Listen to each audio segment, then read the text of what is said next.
Police have arrested a 17-year-old girl on suspicion of wasting police time after she alleged that she had been sexually assaulted at knife point on Sussex campus in the woods near Lewis Court, where I'm standing right now. The first alleged assault was reported to have taken place at 5:15 a.m. on the 15th of February. The girl has subsequently been released on bail until April the 19th, pending further inquiries. Last week, detectives also closed an investigation into a second alleged sexual assault of a 20-year-old girl that was reported to have taken place in the Lewis Court area on campus on the 21st of February. What was once an investigation into a serious sexual assault has now become a question as to why a 17-year-old girl would make out that she was the victim of a violent crime.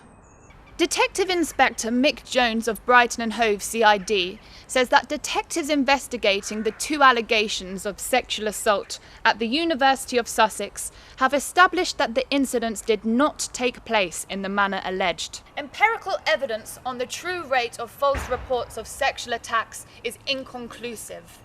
In 2010, the Stern Review recommended that there needs to be a Home Office commission into the extent of false reporting of sexual assaults. However, in a study conducted by Professor Temkin, she found when interviewing Sussex police that half of the officers interviewed thought that a quarter of all reports of rape were false. I am joined by Colleen Roberts of SASH, which is Students Against Sexual Harassment. Now, Colleen, I wanted to ask you about the way that the police have handled the two assaults that have been reported to them. With regards to the first report, the girl has actually been arrested for wasting police time, and with regards to the second report of the sexual assault, the girl has actually heard no further correspondence from the police, and the case has actually been closed. What is your view of the way that the police have handled these two reports? Well, I'm sure the police do the best they can, and they uphold high standards of inquiry. But at the same time, we have to look at both cases differently, and just really think that we don't actually really know what's happened here, because there was the information given to students and communicated to the student body was not very clear. Because if we look at the first case, then we were under the impression that it was a female student, but apparently that's no longer the case. And a report this morning has highlighted that often police will close rape cases. Rape is a crime that's most likely to have the case closed. They found that at some forces in the UK, a third of all reported rape cases are closed as a no case. So the absence of evidence does not mean evidence of absence in that respect. But we're sure that the police do a great job in town, but we feel like there could have been better communication on this case. We just want to make sure that students know that they need to remain safe at all times, and if they do see any suspicious behaviour on campus, we urge them to report it to the security or to police. And since the reports of the two alleged attacks, there's been a lot of focus on the victim and what the victim can do to prevent the risk of sexual assault. There hasn't been much focus on the perpetrator and what society needs to do to change the attitudes of the perpetrator. What are your views on this? We completely agree. We felt that the student body has expressed this opinion that a lot of attention has been put on safety and women preventing sexual assaults by being more cautious in the evening. But at the same time, we do feel like we are living in a ranch culture at the moment. There's a lot of problem with misogynist attitudes, seen as just banter and seen just as being a lad. And we think this isn't funny and this needs to stop. This is causing problems because it filters up. And so this is causing some kind of culture where violence against women has become acceptable and become a joke, harassment's become a joke. It's not a joke, it's serious, has a serious impact on women students and male students as well, because we work with both genders, or all genders, and we feel like it's really important just to put it out there that we need to do something for each other. We need to say when it's not okay, we need to step in. We have a responsibility towards each other as students. When we see something happening, we see abusive or aggressive behaviour, we say, no, we will not tolerate this on campus. We have a zero tolerance policy in place, we will not accept objectifying of women and degrading attitudes within modern culture. And can you tell me a little bit about the purple ribbon that you're wearing today?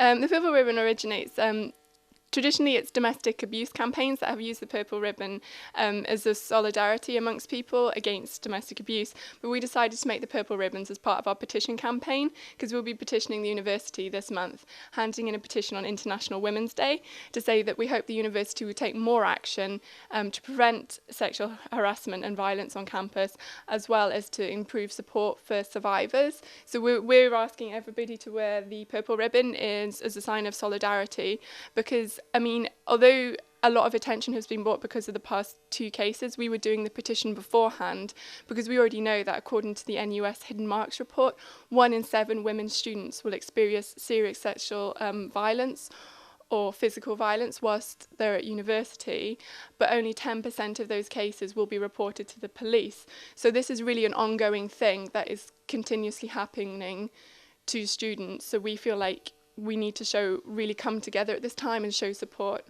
It sounds like you've been doing a lot of very worthwhile work. So if you want to get involved, you can join the petition and also show your support for SASH by wearing the purple ribbon.